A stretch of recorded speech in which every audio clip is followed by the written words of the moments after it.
नमस्कार। साक्षी theatre group के कथा प्रवाह में आपका स्वागत है। आज की कहानी, आज का किस्सा हमें रितु जी ने दुबई से भेजा है। रितु जी हमारी नियमित दर्शक रही हैं और उन्होंने एक किस्सा भेजा है। रितु जी अपने परिवार सहित पिछले लंबे समय से दुबई में रहती हैं। उनके हस्बैंड पंकज जी बैंकर हैं और उनके बेटे और बेटी दुबई में उनके साथ में रहते हैं। दान से संबंधित एक किस्सा उन्होंने भेजा है। शायद पिछले दिनों में उन्होंने देखा होगा कि लोग जब दान करते हैं तो उसका महिमा मंडन बहुत करना चाहते हैं।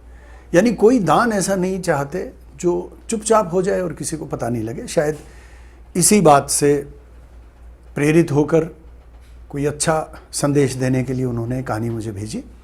तो लीजिए, आप सब लोगों को प्रस्तुत करता हूं रितु जी की कही हुई एक कहानी, एक किस्सा। दान कैसे किया जाए, दान में कर्ता भाव को समाप्त किया जाना चाहिए, ऐसा उनका मानना है। एक बार भगवान कृष्ण से अर्जुन ने पूछा कि माधव, दान तो मैं भी बहुत करता हूं और लोग भी बहुत करते हैं। पूरे संसार में कहीं ना कहीं कुछ लोग दान करते ही रहते हैं, लेकिन जब भी दान की बात आती है और दान वीर की बात होती है तो केवल और केवल कर्ण का नाम आता है। ऐसा क्यों है? माधव बड़ा मंद मंद मुस्काए। जब माधव मुस्कुराते हैं तो समझ जाना चाहिए कि माधव इंसान को या किसी को भी कुछ बहुत विशेष समझाना चाहते हैं। तो माधव बहुत मंद मंद मुस्कुराए और उन्होंने कहा कि अर्जुन, तुम खुद समझो इस बात को, क्या अंतर है और कहाँ अंतर है, आओ मेरे साथ। तो जो बिल्कुल उनके पास गांव था, वे दोनों वहाँ गए। उनके बाहर, गांव के बाहर उन्होंने देखा एक छोटा सा पहाड़ है। भगवान कृष्ण ने, माधव ने उस पहाड़ को सोने का बना दिया और कहा कि ये पहाड़ अर्जुन, तुम इन गांव के लोगों को दान कर दो। अर्जुन बड़े प्रसन्न हुए कि बड़ी अच्छी बात है, इतना सारा दान मुझे करने का सौभाग्य मिला है। उन्होंने गांव में संदेशा भिजवाया कि दान करना है, सोने का दान करना है, आ जाइए। लोग आए। अर्जुन ने अपने हाथ से उस सोने को दान दिया। पूरा पहाड़ देखते देखते देखते देखते खत्म हो गया। माधव मुस्कुराते रहे। फिर माधव ने कहा कि अब देखो, कर्ण को भी बुलाते हैं, वो कैसे दान करते हैं।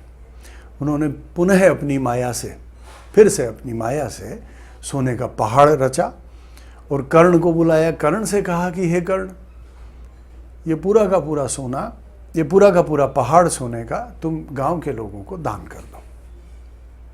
कर्ण ने गांव में संदेश भिजवाया कि कुछ सोना है जो दान देना है, आ जाइए, ले जाइए।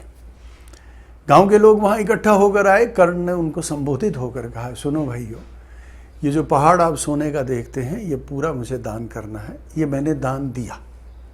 अब जिसको जितना चाहिए ले जाइए। कर्ण वहां से चले गए। लोग अपनी जरूरत के हिसाब से सोना ले आए। माधव खड़े खड़े मुस्कुराते रहे। उन्होंने अर्जुन से कहा, हे पार्थ, कुछ समझ में आया? अर्जुन ने कहा, माधव, सोने का दान मैंने दान दे दिया, सोने का पूरा पहाड़ मैंने दान दे दिया, और सोने का पूरा पहाड़ कर्ण ने दान दे दिया। दान ही दिया है, फिर भी उसकी महिमा क्यों है? तो माधव ने जो बहुत अंतर्निहित बात है, गूढ़ बात है, वो समझाई और वही दान के समय में समझ लेने की है। माधव ने कहा, सुनो पार्थ, तुमने गांव वालों को बुलाया, तुमने अपने हाथ से एक एक गांव वाले को दान दिया, यानी लेने वाले की क्या आवश्यकता है इसका तुमने ध्यान नहीं रखा।